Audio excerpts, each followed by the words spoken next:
What is up, my peoples? We are ready to continue our adventure into Dark Souls 3.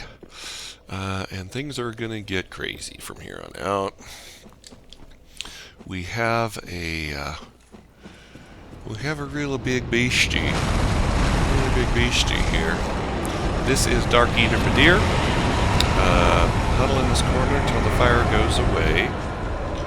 And then we're going to run and get over to this crack right here.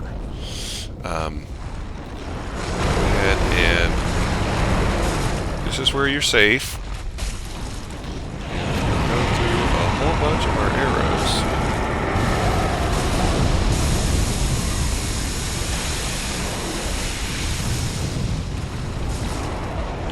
I don't think, yeah, 3 arrows are... This would be the body. That works pretty well.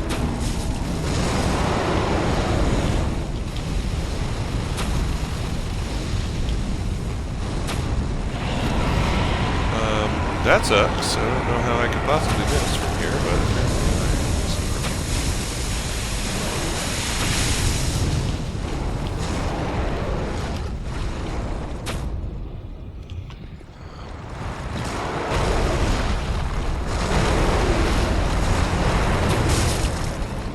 Those are doing more damage. I'll go back to my large arrows.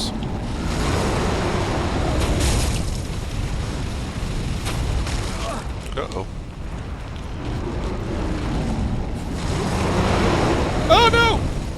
I can't see myself. Oh gosh. Target lock is on. It's creating all kinds of issues. So let's go without the target lock. Just, out of that. Standard.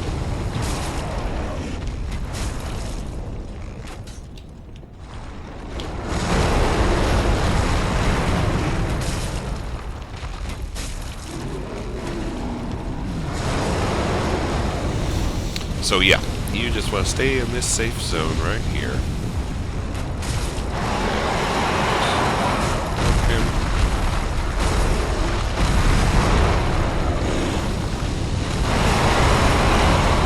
Quite angry. Oh no, oh no, 1,000 no's.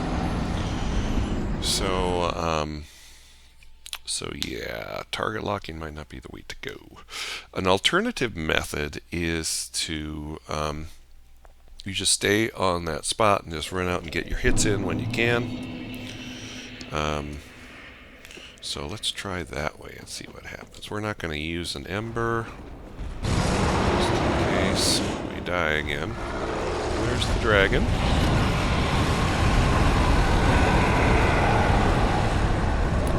Fire dissolve. We're going to go to our safety spot. Grab back all of our souls. And then basically we're going to go out and hit him.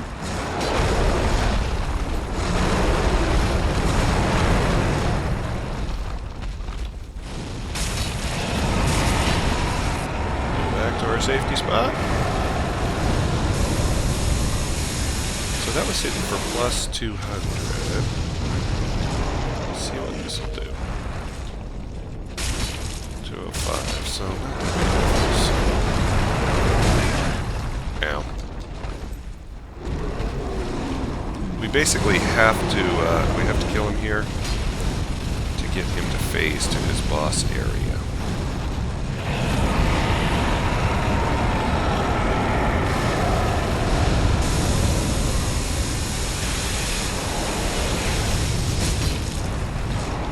Dangerous to swing at him from out here because when you do a heavy swing, you are stepping forward. Uh-oh, I went the wrong way. I was facing the wrong way like an idiot. I couldn't see myself. God bless it. Oh my god, so dumb. Facing the wrong direction. That was a noob move right there. You could go out and try to just find him normally. My experience with that, I remember trying to do that. I remember trying to do that until I went to the internet, because I thought there's just no way this can be this hard right here. Fire. Apparently he's going to spam his fire breath like a turd.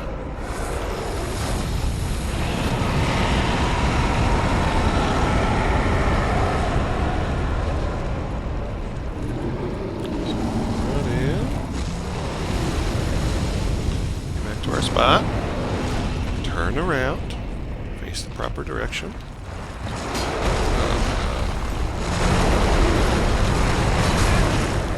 See, you can really be knocked off. He does his absurd jumping. So yeah, feel free to go that route if you want. I would suggest no.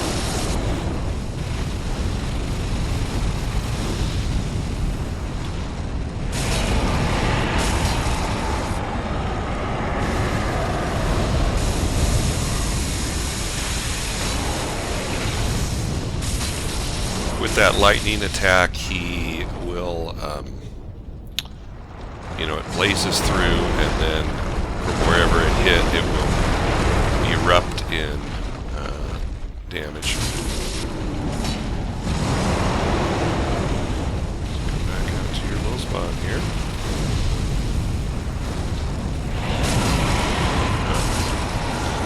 Run back out to our little spot. This is probably a good little primer on Darkeater Midir. He, in both this phase and when we face him, it is a fight of patience. If you are not patient, you are going to most likely die. When we ultimately get to this boss fight, it is a fight of probably easily 10 minutes, 12 minutes. That's if it goes smoothly. He has an absurd health pool.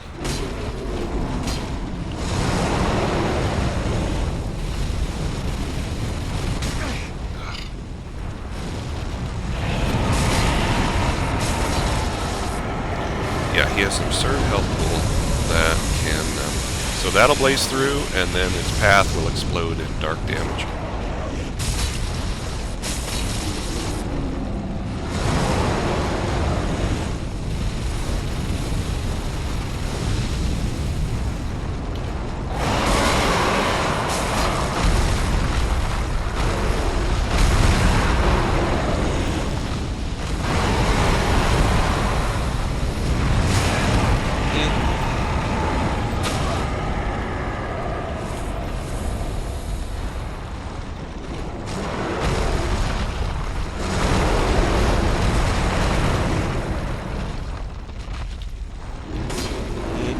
Keep missing on that one.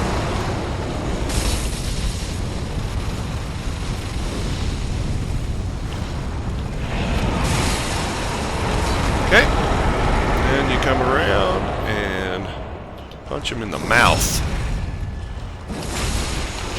And he will fall down. And, yeah, so there he is. You'll notice we got no souls because he is not actually dead. So, head on this way, grab the Titanite scale.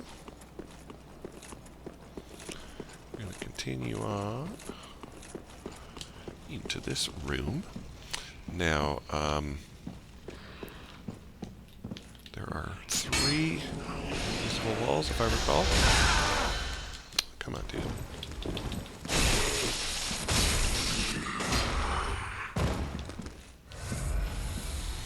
So there's 1, and 2 gets you a soul packet, and then 3 gets you a miracle, lightning arrow, So it's like a lightning spear, but you can hold it for a while before you throw it.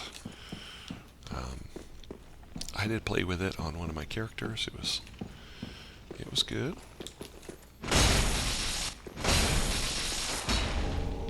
Grab your Titanite scale and come on in here.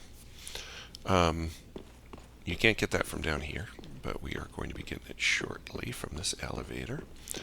So what you do is you come here, turn to the right, and just walk off. I've had to do this elevator a million times, so in case you were wondering. Because the boss we're going to face is incredibly difficult. He is consistently at the top of the list of most difficult bosses. So now we have a +3 Chloranthy ring. So let's go ahead and put that on, and our stamina will recover faster, which is always a good bonus. And then we're going to bring the elevator back down.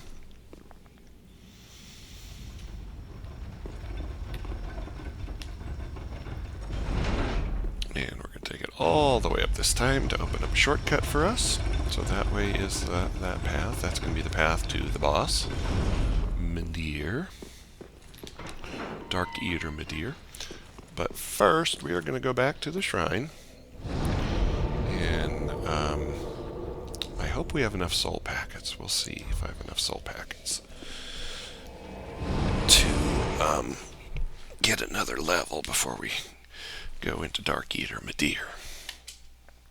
Because he will he'll do a number on you. Not sure there's any way to avoid it. Okay, how many soul packets do I have here? I need 77.5. Let's see how close we can get here. 77.5.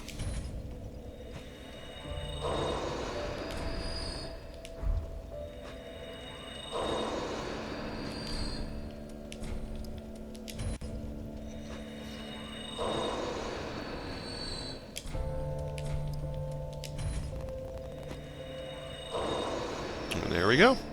We're not going to use any more soul packets because we don't need to be getting anything else. Very well, then take. So we'll go ahead and put one more tick into our vigor. Farewell, Ashen One. Alright, now things are going to get real. If you want to put on, I'll probably be two-handing my weapon all the way through here, but if you want to put your dark shield on, your crest shield, he also does fire damage, so I'm not really going to be using my shield. Really torn of which one to go with here, but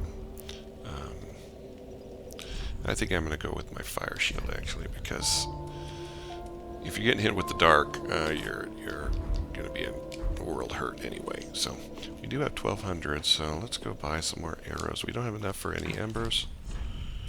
How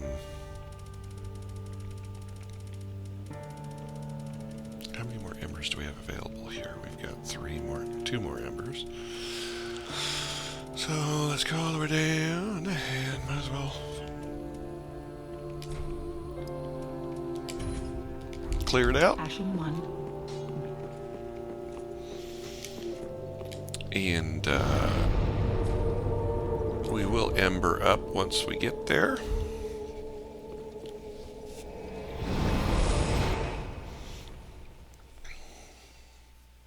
So this fight is a fight of patience. If you're greedy, you're gonna die.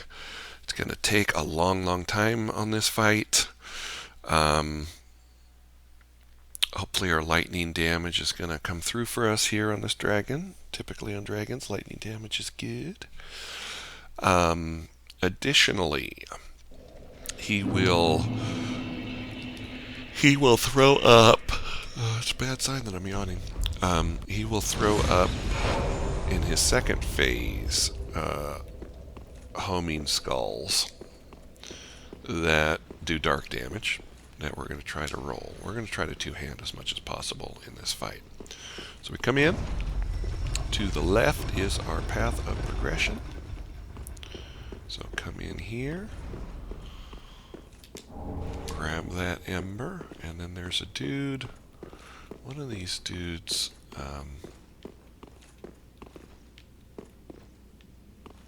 this one I think. Yeah. So he will open up the path. So come on down. There is an item around the corner here. Philinora's spear ornament. We already got one of those from a random drop. Oops. I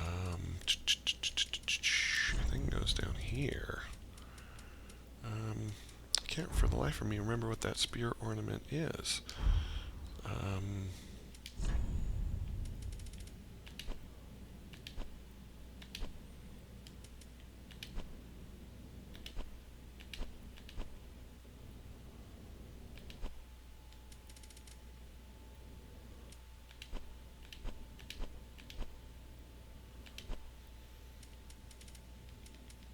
Is it a ring? It's not a ring.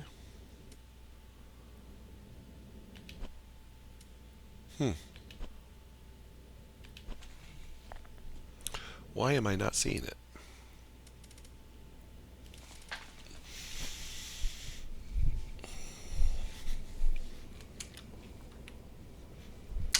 Thought I had a dog hitting at the door. Last thing I want in the middle of this fight. Yeah, I have no idea what that thing is.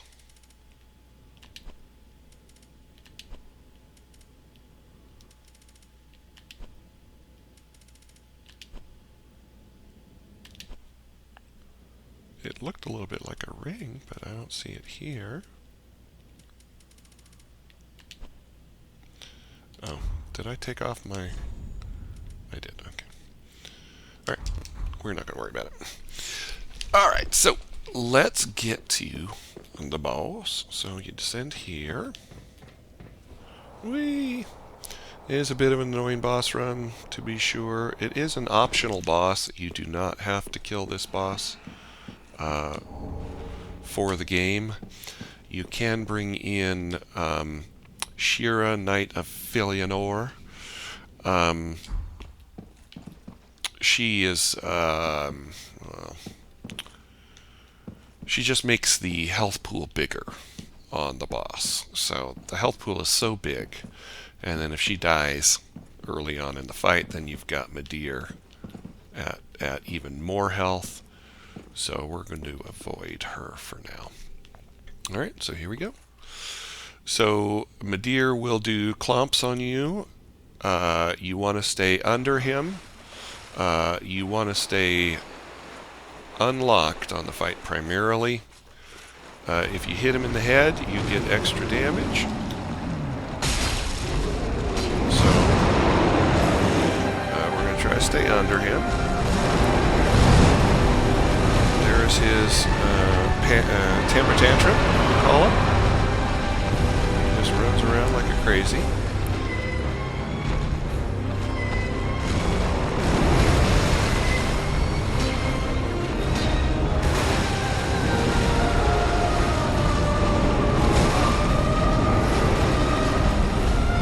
So when he goes up like that, you run all the way back to the tail.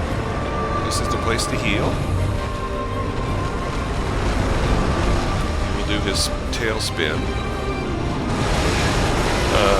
That was the one to try to avoid. So you can see how hard he hits.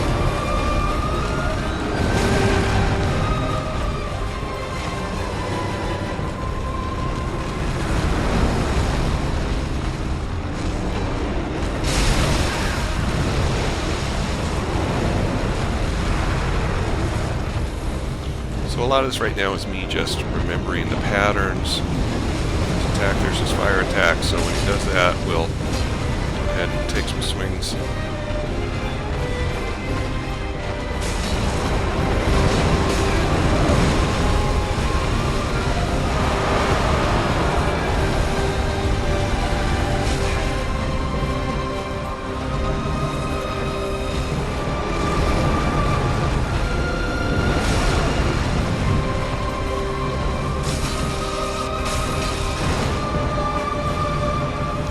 this, you just roll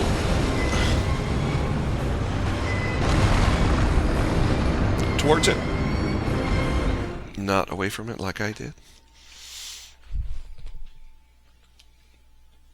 So, yeah, Darkeater Midir is no joke. He's going to be tough. Part of the deal is that my sword is swinging sideways, so I'm not getting any overhead attacks, which is the only liability of the Lothric Knight Longsword, is that you just don't get any overhead attacks. You need the range, so we're going to go a couple times here without embering. And the entire fight is, from the boss run to the fight itself, is just a masochistic adventure in patience. Like even this ladder, having to go down the ladder is a drag. You can't just drop down a hole. You gotta have this additional layer. So of course it's intentional. Part of the designers. Our lightning sword is doing pretty good damage. I mean, it's hitting for 457 when it does hit.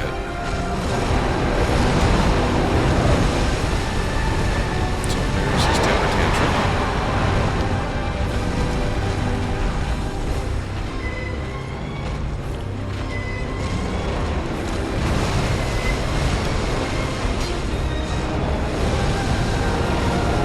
Fires can come back. So you can see just how hard a time we're having getting even a hit on him. So that's only hit for 228. So the head. So he does do a smash, a belly smash.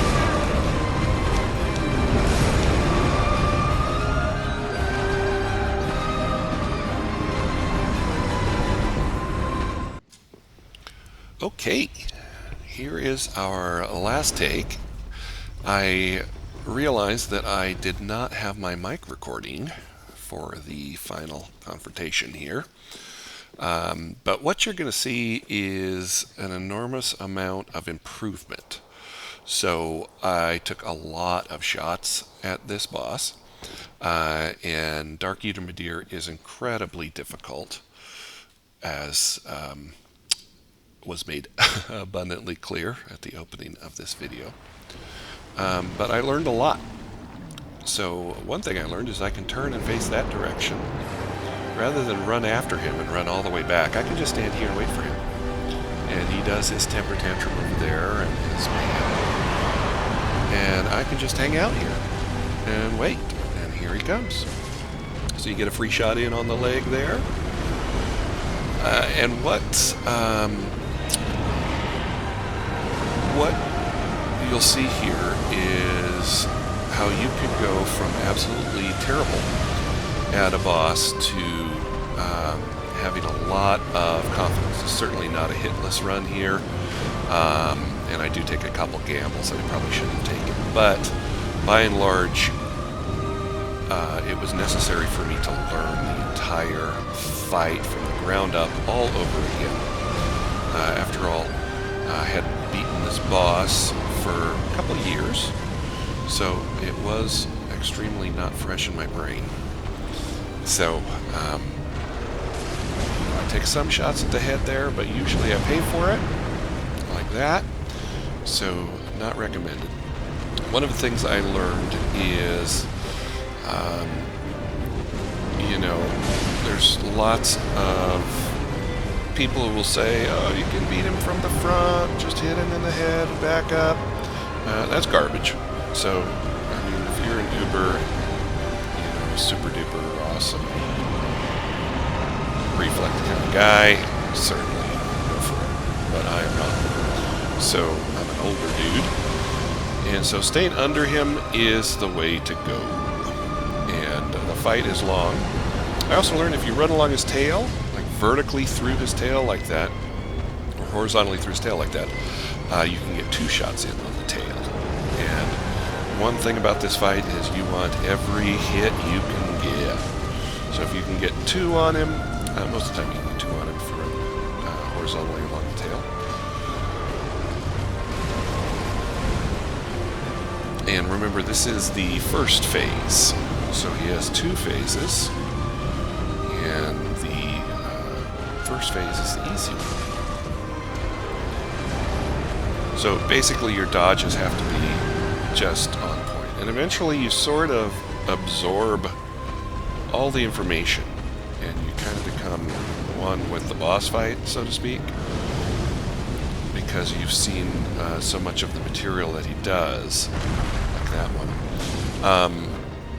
that you almost get a second sense of when he is going to be doing these various moves, even when you're not really looking at him. Like, I knew he wasn't going to do a tail sweep there, that he was going to turn his head instead. I could get a shot on the way past. When he goes up on the 2 legs, of course, is when the fire comes back, which wasn't there.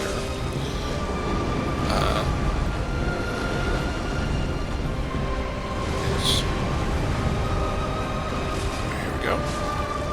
So basically, you just want to understand, and I'd like you to understand from this at this point, so late in our walkthrough, that you can learn the fights.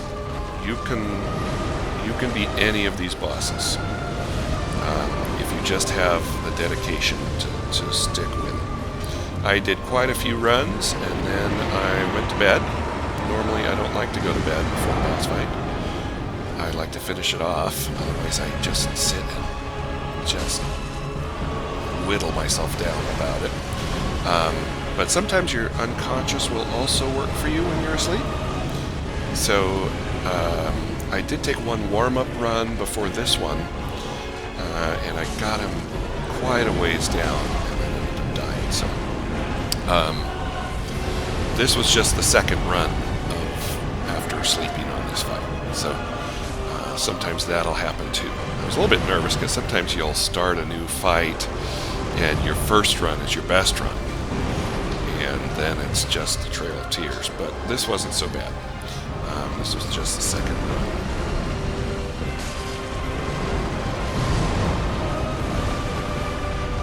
Now, I was making myself get him all the way down to 2/3, a third of his health left, before I would ember. Because I knew I didn't want to waste an ember and have everything go belly up. But you'll notice my Estus use is much less. Because I'm not making as many mistakes. Mistakes I do make are usually through being greedy. It's not through misunderstanding the boss. Now we're into phase 2, and in phase 2 he will bring up Dark, and that's an AoE explosion which will hit you for a lot. The good thing is it doesn't go as wide as other AoE attacks, certainly not as wide as the fire attack. He will also add a dark laser beam, which will fly out in front. Which I was a little bit greedy there. That will fly out in front of him after a fire breath. So you want to be under him, because it's almost impossible to dodge the laser beam, the dark laser. It will track you down, and it lights up the ground under it. So here's where I embered. I thought maybe this is going to be the one. So you learn where the fire is to roll. And here he's pulling up the dark again. Blast in it.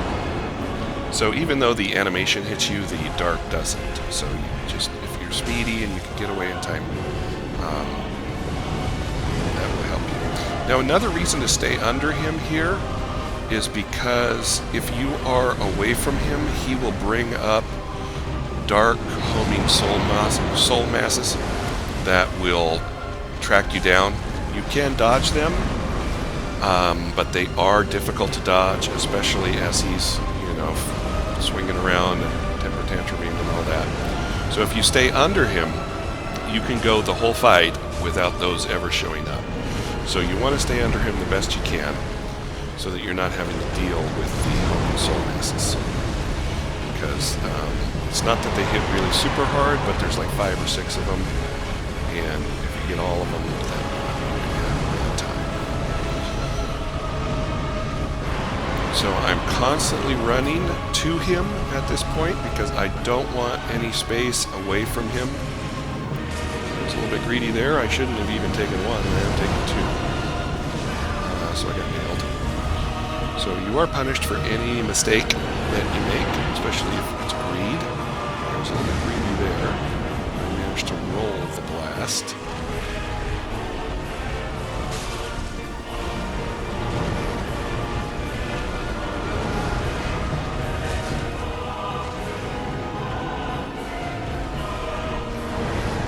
So you know when he arches up like that, you just want to run behind him no matter what.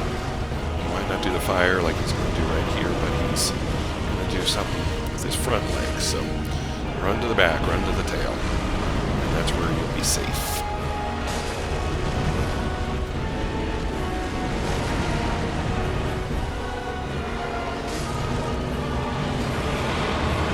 And there is Midir.